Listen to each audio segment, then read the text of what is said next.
Alright, so we're back, part 2 at video.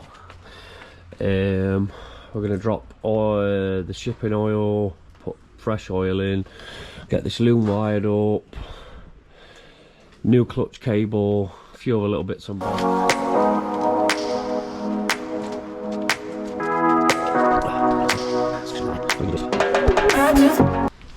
And now that shipping oil's out, time to put some good stuff in. You need roughly 700 to 750 mil, so we'll bang it in.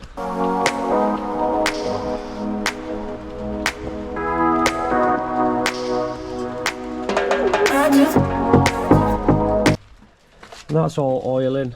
We did spill a bit, but no, a bit of toilet roll don't sort. I don't know about floor, but we've cleaned it off the engine. It's currently raining, so I think we're going to put bike away and we'll come back to it tomorrow. I knew we said we were going to put bike away because it was raining, but I thought I can't not just randomly connect wiring up and see if she starts. If she's a goer, she wants adjusted like. Taking over a bit too high for me. But yeah, she's running. Obviously the loom's still loose. Running, Babby. She's running.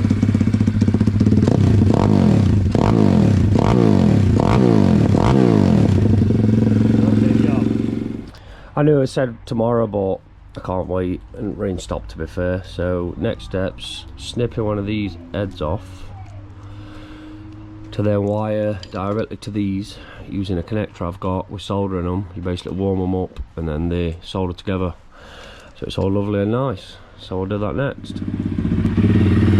So that's them all back together. Big kill switch.